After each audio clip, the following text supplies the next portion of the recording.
की आदी थी, यानी वो रमज़ानुल मुबारक में टीवी देखती थी। इस वजह से जब वो मर गई तो जो उसकी कब्र उसको इसलिए कबूल नहीं कर रही है कि उसके साथ में फिर टीवी को दफनाया गया। देखिए कि रमज़ान जब आते हैं तो इस तरह के वीडियोज़, इस तरह के वाक़यात आपकी स्क्रीन पर ज़रूर आते होंगे कि लोग कहते हैं कि एक औरत थी जो बड़ी नेक थी, बड़ी साले थी, वो रोज़े भी रखती थी, और जब उसको मौत आई तो फिर जब उसे दफनाया जा रहा था तो लोग दफना रहे थे और कब्र अपने आप खुल रही थी। इस तरह के वाक़यात आपके सामने आते हैं। फिर उसे आखिर में पता चला कि ये टीवी की आदी थी, यानी वो रमज़ानुल मुबारक में टीवी देखती थी।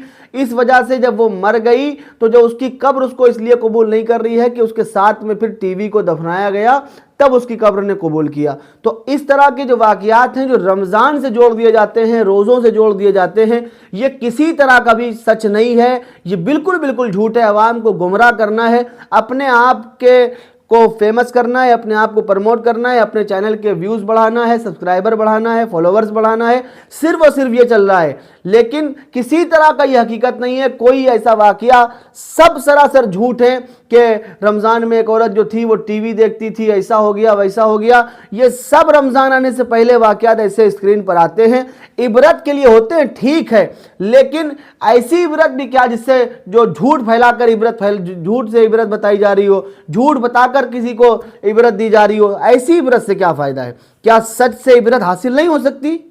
क्या ये इंसान को नहीं पता है कि माह रमज़ान किस कदर बाबरकत महीना है? क्या इंसान को ये नहीं पता कि जिसकी बरकतों का आलम ये है, जिसकी हुर्मतों का आलम ये है, अगर कोई शख्स इसकी हुर्मतों को, इसकी अजमतों को पामाल करेगा तो क्या अल्लाह तबारक व तआला उससे खुश होगा? क्या रब्बुल आलमीन उससे राज़ी होगा? हरगिज़ राज़ी नहीं हो सकता। और जिससे अल्लाह नाराज़ी हो उसकी कब्र में क्या होगा, ये आप अच्छी तरह से जानते हैं।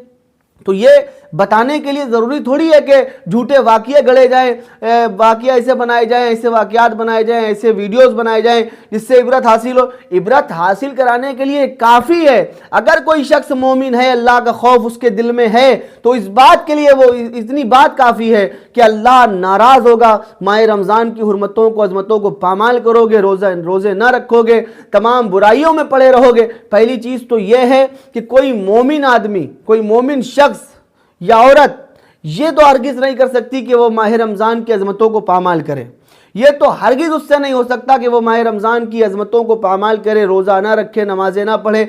अब इतना बड़ा ऑफ़र हमें मिला है, अल्लाह रब्बुल आलमीन ने दिया है, तो हमें उसका फ़ायदा उठाना चाहिए। हम आम दिनों में नेकी करते हैं, हमें उसके बराबर अज्र मिल जाता है, लेकिन जब माह रमज़ान में करते हैं तो अल्लाह तबारक व तआला उसका बदला हमें 70 में देता है। तो इतना मुबारक महीना और इतना बड़ा ऑफ़र हमारे लिए चलता है माह रमज़ान में, तो हमें इसको लूट लेना चाहिए, फ़ायदा हासिल कर लेना चाहिए। इस तरह के वाक़यात से बिल्कुल आप समझ लें कि झूठ है, हर तरह से झूठ है, इसका सच्चाई से कोई ताल्लुक़ नहीं है, इसका रमज़ानुल मुबारक से कोई ताल्लुक़ नहीं, इसका रोज़ों से कोई ताल्लुक़ नहीं है। सिर्फ़ और सिर्फ ये झूठ फैलाया जाता है सोशल मीडिया पर, ये गुमराह किया जाता है। ऐसे लोगों से भी गुज़ार हूँ कि ऐसे वीडियोज़ को अपलोड करना, लोगों तक पहुँचाना, लोगों को गुमराह करना बंद करें। अस्सलामु अलैकुम व रहमतुल्लाहि ताला व बरकातुहू।